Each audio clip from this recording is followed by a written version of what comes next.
Yo soy el doctor Adrián Ventura, soy jefe de sección del Servicio de Trastornos de la Conducta Alimentaria de acá del Hospital Borda, soy jefe de trabajos prácticos de la materia y soy presidente del Comité de Ética de Investigación del hospital. Hoy justamente vamos a hablar de una introducción a la bioética, para que ustedes tengan los lineamientos generales de qué se considera por bioética en la actualidad y qué utilidad puede tener en la práctica clínica y en la práctica investigativa los conceptos referidos a la ética en la práctica médica, fundamentalmente. ¿Qué es la bioética? Es el estudio de las cuestiones éticas que se plantean durante el ejercicio de las actividades profesionales. En realidad es interdisciplinaria, no solo abarca a la medicina, sino que abarca a todas aquellas especialidades o profesiones que tengan que ver con el medio ambiente y con la vida. En verdad, es un vocablo que apareció tardíamente. Vamos a ver que hay muchos antecedentes históricos sobre cuestiones éticas que se fueron dando a lo largo de la historia para el normal desenvolvimiento de la tarea profesional. Pero recién en 1971 aparece el concepto de bioética, a través de ese trabajo que lo ven ahí, que es la bioética, un puente hacia el futuro. Lo introdujo Van Rensselaer-Potter. ¿Y qué es la bioética? Conjuga dos términos etimológicamente: bios, que quiere decir vida, y ethics, que quiere decir ética. O sea, es ética de la vida. Sería una rama de la filosofía, de alguna manera, la bioética. Pero al mismo tiempo es el estudio sistemático de la conducta humana en las ciencias de la vida y en la atención de la salud, examinada a través de los principios morales. La sociedad establece principios morales, pero la ética se pregunta si esos principios morales son válidos o no son válidos. O sea que va más allá de los principios morales. La ética plantea la validez o la invalidez para la sociedad actual de aquellos principios morales que la sociedad en sí impone.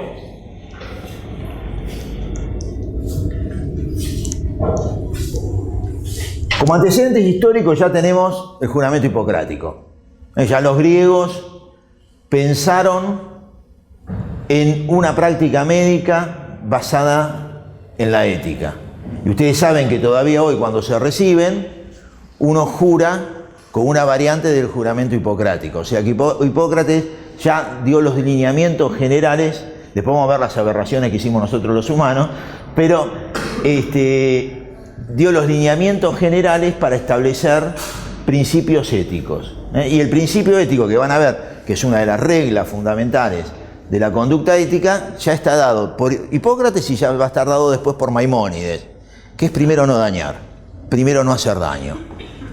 Ese es el principio ético fundamental que abarca, porque vamos a ver después que inclusive algo que es medianamente, que vamos a tener algo que puede ser un dilema, que puede ser problemático, es que hay otro principio, aunque me adelante un poco, de la bioética, que dice que hay que decir toda la verdad.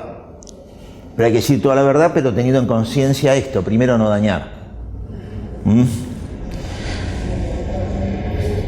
Durante muchísimo tiempo, yo les diría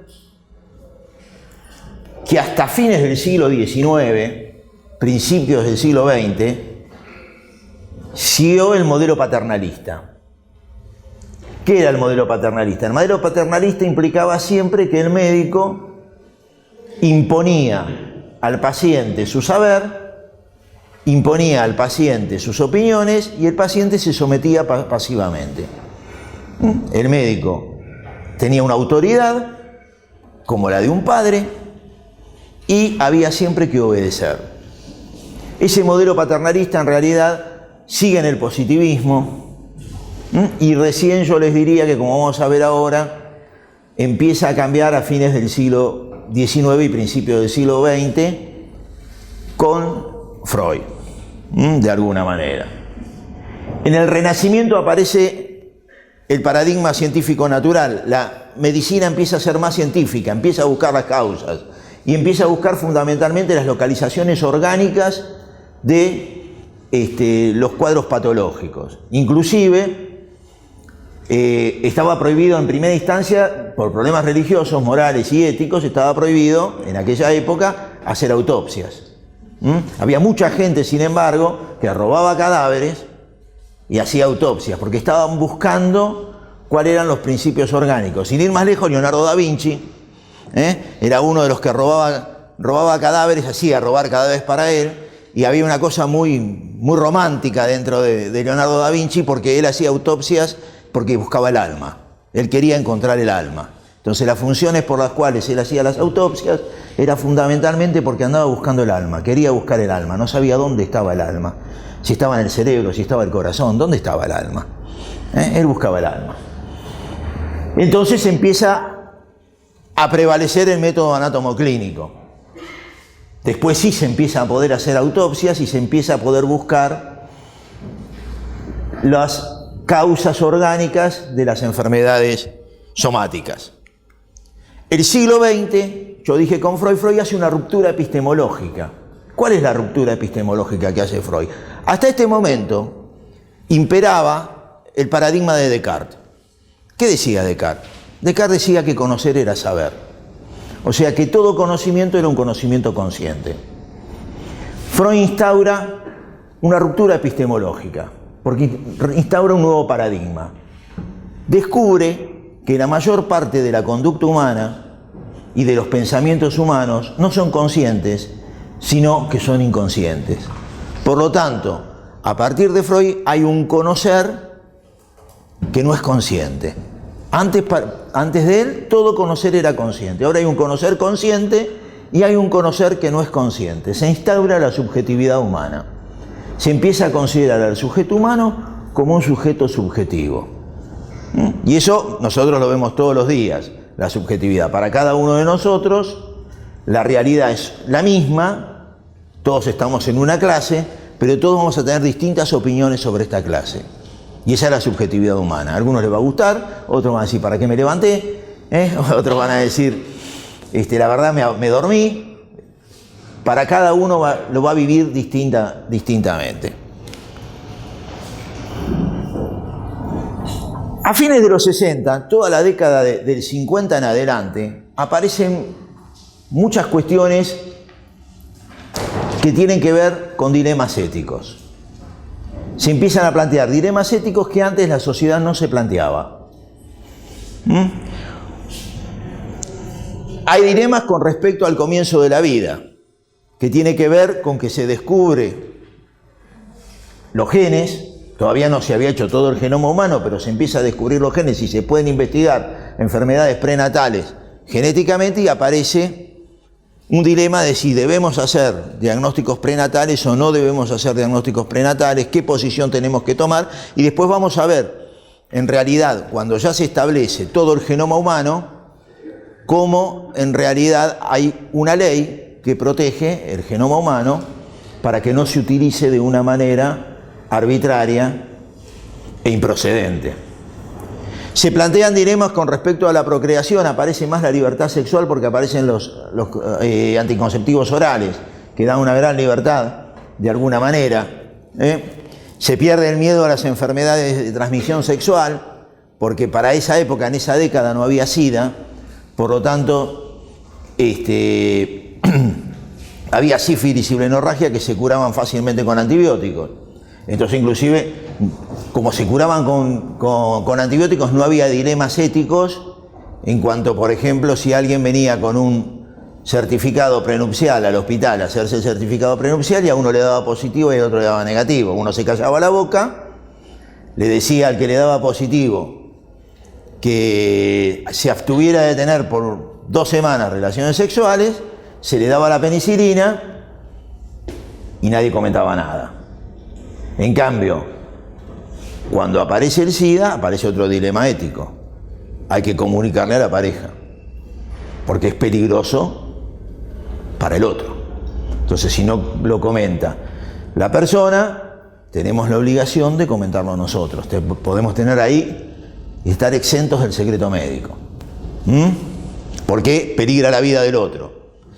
aparece una cosa maravillosa que es la reproducción asistida, pero al mismo tiempo aparecen dilemas éticos con respecto a la reproducción asistida. ¿Qué se hace con los embriones, por ejemplo, fecundados y que no se usan?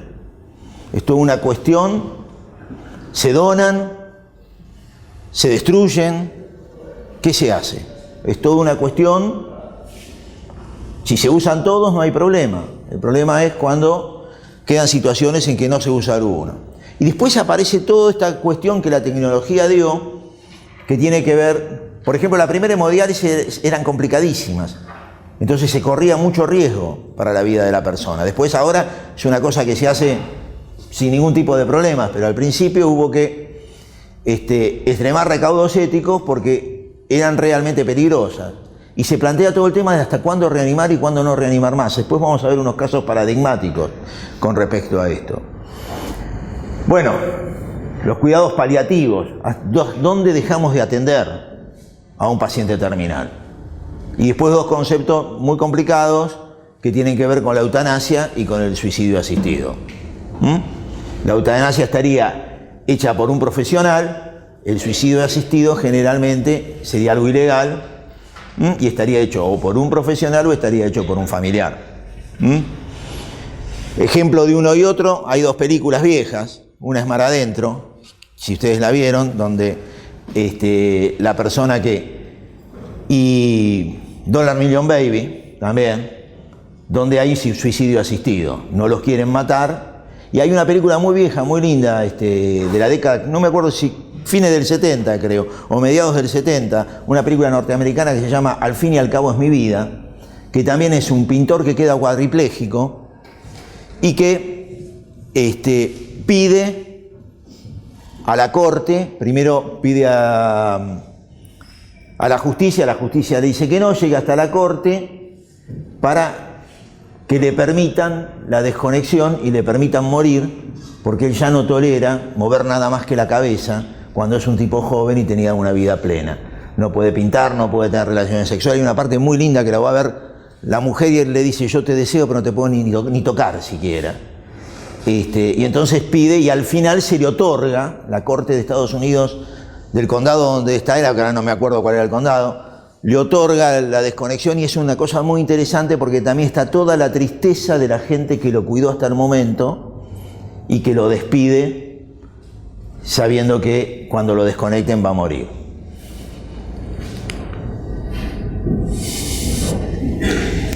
Entonces fue necesario, ante todos estos avances, que no solo las cuestiones éticas las decidieran los profesionales de la salud, sino empezó a ser muy importante que tomaran participación gente de la comunidad. Entonces, generalmente los comités de éticas no solo reúnen profesionales en el área de la salud, sino que unen consumidores, porque una de las importancias fundamentales es el respeto del derecho del otro, el respeto de los derechos humanos. Derechos que son inalienables, que son imposibles de cambiar, que son universales y que deben de tratar de preservarse siempre.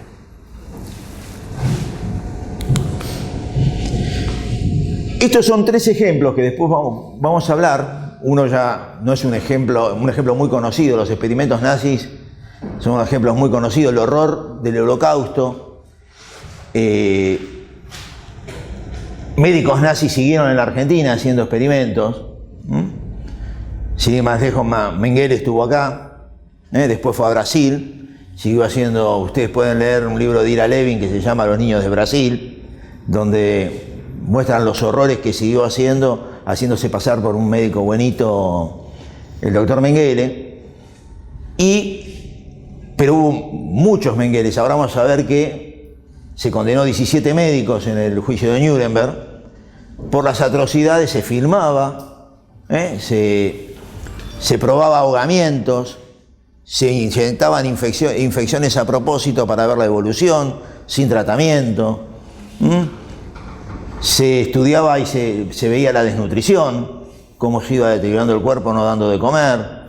Bueno, hubo un montón, más allá de las torturas y las muertes había un montón de experimentos inhumanos que fueron llevados por los médicos del nazismo. Pero hay muchos proyectos de investigación que alteraron la ética. Pero estos son paradigmáticos, son algunos que nombra todo el mundo. Y tiene que ver con un estudio de la sífilis en Tinsky, después vamos a ver qué pasó, el experimento del cáncer y el experimento de la hepatitis. La polémica del aborto tiene sostenedores desde el lado religioso, en contra de la posición del aborto, y tiene cuestiones éticas de gente no religiosa a favor de la legalización del aborto. Las dos posturas en realidad tienen fundamento. Si uno escucha a uno y a otro, los dos fundamentan la posición.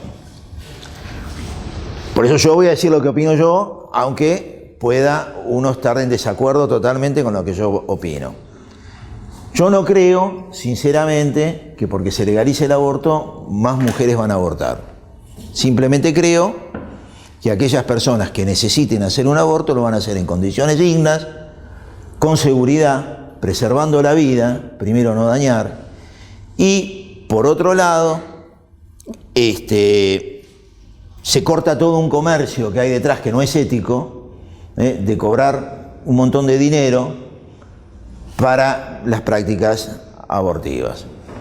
Entonces, si bien los fundamentos religiosos pueden tener fundamentos, creo que hay que legislar para todo el mundo, no solo para la gente religiosa, y la gente religiosa no va a abortar porque esté legalizado. Por más que sea religiosa y si quiere abortar, va a abortar igual aunque no esté legalizado. Entonces creo que hay que legislar para la seguridad de la gente. Pero bueno, es controversial el tema. ¿Ves? Esto es un dilema ético. Es un ejemplo claro de dilema ético. Volvemos un poquito para atrás. Y ustedes saben que después de la Segunda Guerra Mundial, cuando se empezó a saber las atrocidades que habían cometido los nazis, se establece un juicio. Ese juicio es el juicio de Nuremberg.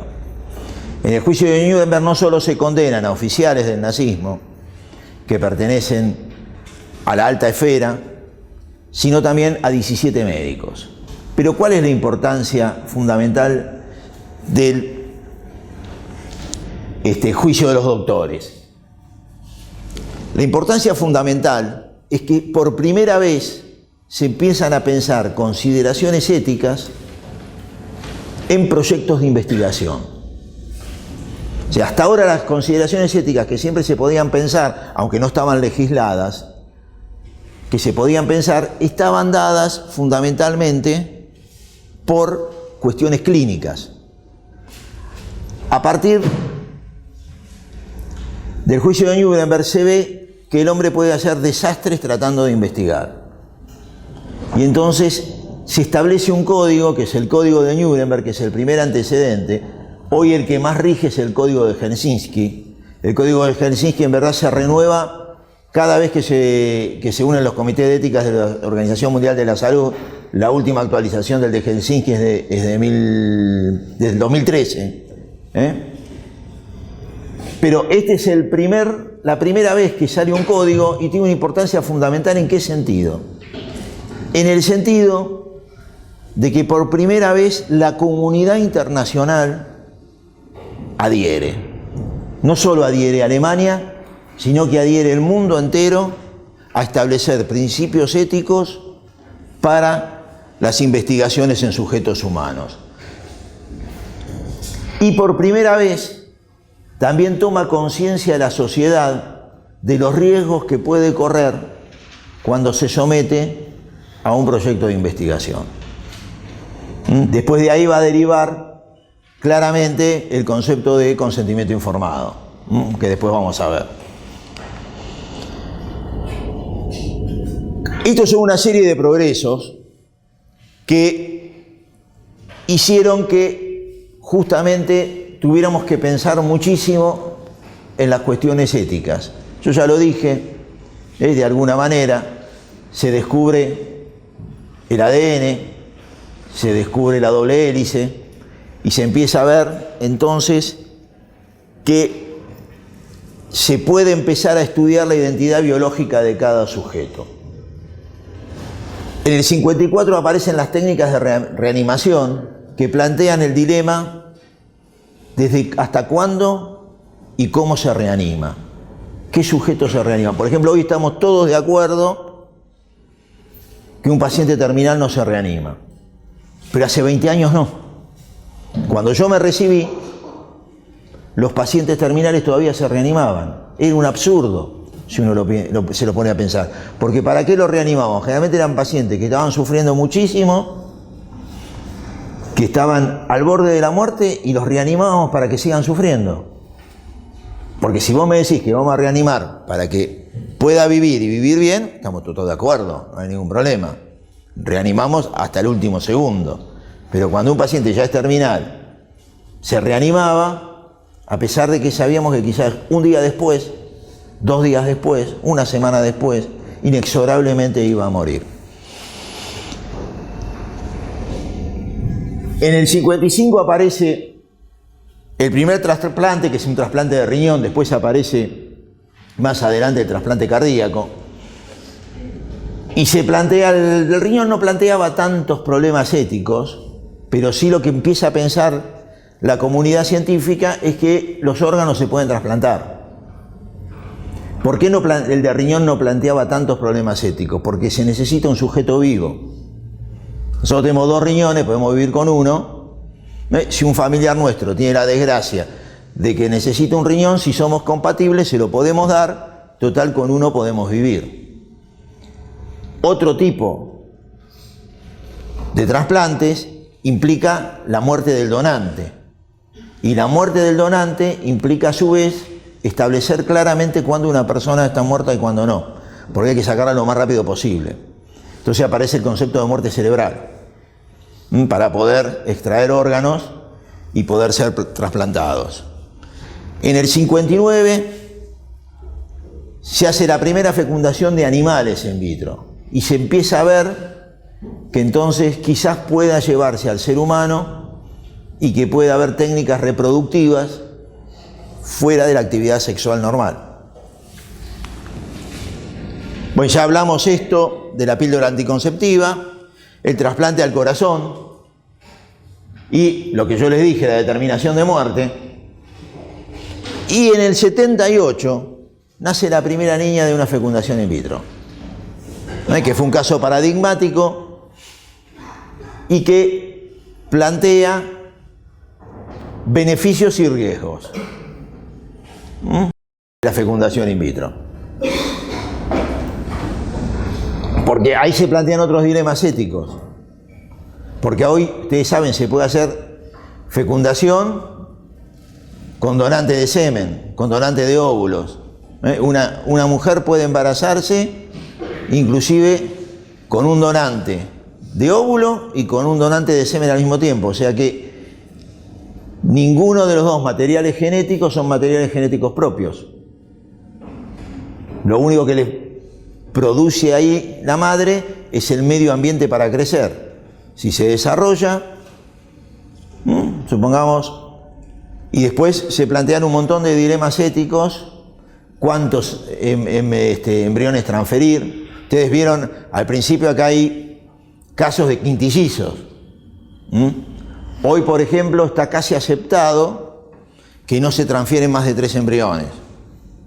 Entonces, si vos tenés una mujer que poliovuló y guardaste 8 o 9 óvulos y fecundaste y fecundaron los 8 o 9 y transferís 3, si prenden los 3, lo más probable es que no quieran tener más hijos. Por lo tanto, plantearse el problema de qué hacer con los embriones. Si prende uno solo, bueno, tenés embriones para poder volver a transferir y quizás la pareja quiere tener más hijos y en una segunda vuelta por ahí te dice no, poneme 2, por la duda no siguen a prender los 3, yo hasta 3 hijos quiero tener, más no, y si por ahí prende solo uno, tenés de vuelta para transferir. Pero si no se plantea el problema, y entonces hay algunos que deciden la destrucción de los embriones, según lo que diga la pareja, Y hay otros que ahora hay embriones en adopción. O sea, es todo un dilema ético. Ya no solo hay chicos en adopción, sino que puede haber embriones en adopción. Y lo otro es hasta qué edad. Hasta qué edad fecundo a alguien. Por este método, si quisiera una mujer de 60 años, puede llegar a fecundarse, con donantes de ambos lados. Y puede llegar a tener un hijo. Ustedes vieron hace poco una abuela que prestó el vientre para la hija. Una mujer de 60 años, 50 y pico, 60 años, que prestó el vientre para la hija, fue acá en Argentina, nació y la hija pudo tener su hijo con el marido gracias al vientre de la abuela. Plantea todo un problema, pero al mismo tiempo pensemos lo distinto, pensemos si esa mujer hubiese tenido el hijo para sí misma. Y más allá de la dificultad de criar un chico a determinada edad, también se plantea el problema, también, nos puede morir mañana cualquiera, yo dentro de 10 minutos puedo tener un infarto y estar muerto, y ni siquiera terminar la clase. Claro, nunca sabemos, y sí, nunca sabemos. Esto es la realidad, pero digamos que si una persona tiene 25, 30, 40 años, tiene una probabilidad de vida de por lo menos 30, 40 años más. Entonces el día que fallece, por lo menos su hijo tiene 30, 40 años. Yo perdí mis padres cuando yo tenía 50 años. Ahora, si una persona de 60 años tiene un hijo en ese momento, lo más probable es que a los 10 o 15 años ese chico se quede sin madre o sin padre. Y es un problema a pensar cuando uno quiere engendrar un hijo. Entonces hubo dos tareas urgentes. Como primer lado, humanizar la medicina frente a todas estas desafíos, todos estos desafíos que la tecnología y la ciencia impone. Y por otro lado, orientar y poner límites sobre todo, a las investigaciones. Ustedes ahora después, yo les voy a contar, y se los cuento ahora ya, que en realidad el Consejo del Comité de Ética a nivel clínico es no vinculante. ¿Qué quiere decir esto? Que supongamos que un grupo de profesionales del hospital nos plantean un caso sobre la consideración ética de hacer o no hacer electroshock a un determinado paciente. Lo que el Comité de Ética decida es una orientación. Después el profesional puede actuar clínicamente en contra de lo que dice el Comité de Ética, porque no es vinculante. En cambio, en los proyectos de investigación, lo que dice el Comité de Ética de Investigación es vinculante. Si nosotros no aprobamos o si sugerimos modificaciones a un protocolo y ese protocolo no es modificado, el protocolo no se puede hacer. Es totalmente vinculante. Los comités de ética e investigación, si no aprueban un protocolo, ese protocolo no puede ser llevado a cabo. Y todo protocolo tiene que pasar por un comité de ética en institución privada o en institución pública para poder realizarse.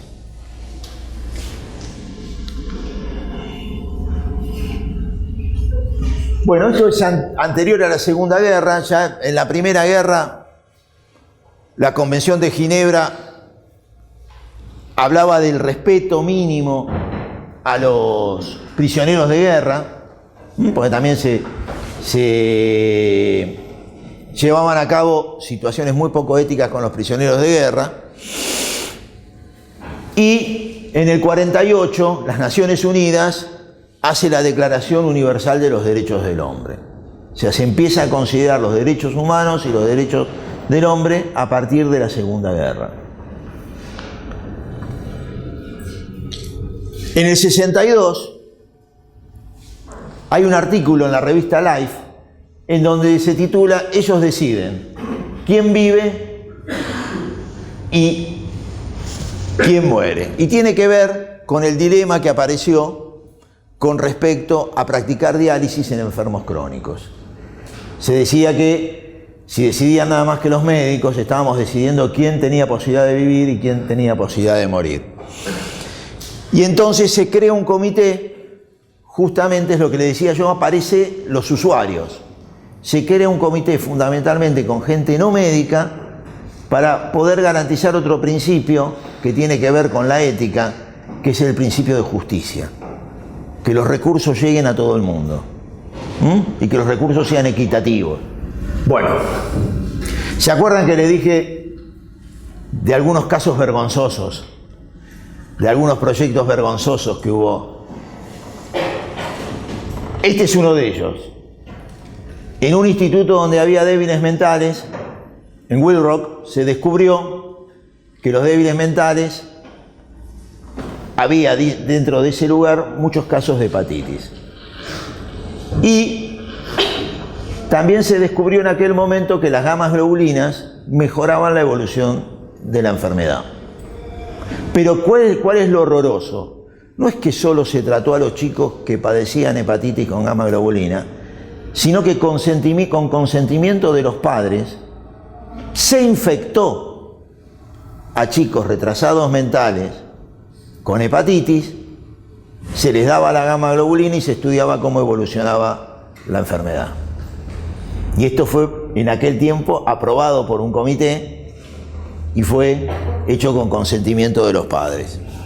En este otro proyecto, peor todavía, se inyectaron a 22 ancianos, total les quedaba poco para vivir, células cancerosas para probar si en realidad cuando uno introducía células cancerosas en el organismo se desarrollaba cáncer o si la inmunidad de la persona combatía estas células e inhibía la producción de la enfermedad. El estudio de la sífilis también fue un estudio complicadísimo porque, claro, la cuestión racial hacía pensar, se ve que en Estados Unidos, que las personas de raza negra no eran seres humanos. Entonces, ¿qué se hizo? Se le negó el tratamiento con antibióticos a gente de raza negra, también para estudiar la evolución de la sífilis. Ustedes saben, la sífilis tiene 3 periodos: primaria, secundaria y terciaria. La terciaria termina... Al Capone murió de parálisis general progresiva. La psiquiatría de alguna manera nació también con la parálisis general progresiva, que es una demencia. Pero cuando se descubrió esta aberración, dio origen, este proyecto de investigación dio origen a un protocolo, a un comité de ética y a un informe, que fue el informe Belmont. Un informe muy importante porque dio las bases para que después naciera el informe de Helsinki.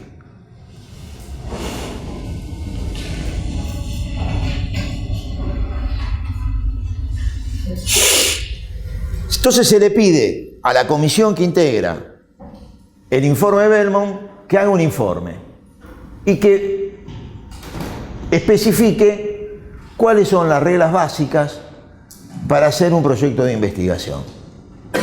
¿Cuáles son los lineamientos básicos? Y entonces tuvo 3 partes esto. Una parte que tenía que ver con principios éticos básicos, una parte que tenía que ver hasta los límites, que tiene que ver hasta dónde se investiga y hasta dónde no se investiga, y cómo se aplica. Entonces se llegó a la conclusión de que había que privilegiar 3 cosas. Lo primero, el respeto por las personas. Primero, no dañar. Primero, preservar al otro. Primero, cuidar al otro.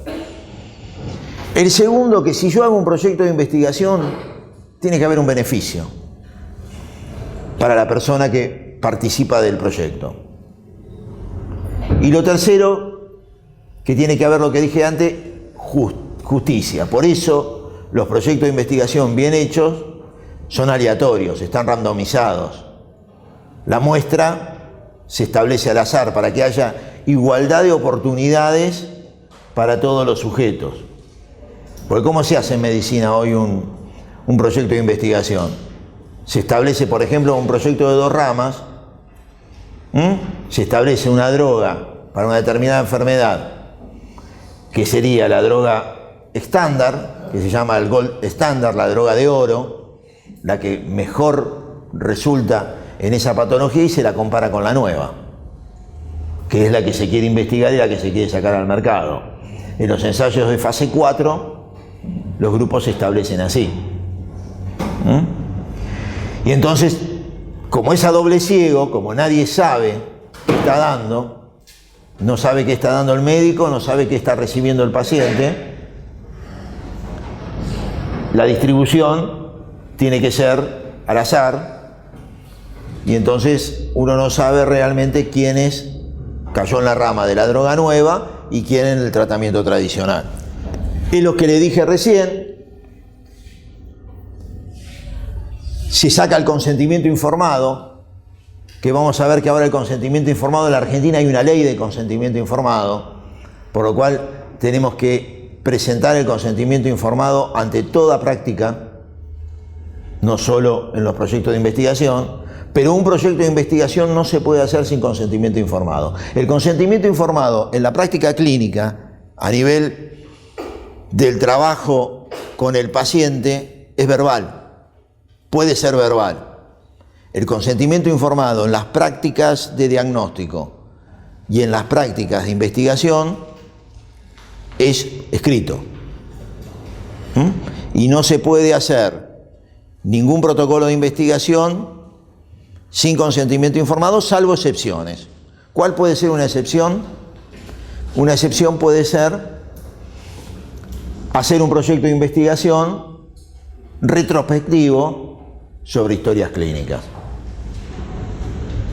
Entonces, como ahí no hay forma de individualizar a las personas para hacerles pedir el consentimiento, y como uno pone en el protocolo que va a tener la absoluta confidencialidad de los datos, se puede hacer sin consentimiento informado. Pero no se puede hacer sin consentimiento informado, en realidad, ningún estudio prospectivo. No se puede, con fines educativos, pasar un video de una persona, de un paciente, si el paciente no autoriza y no firma y da expresa orden de que puede ser utilizado con fines educativos. Y uno le tiene que explicar claramente en el consentimiento escrito para qué se va a usar y cómo se va a usar.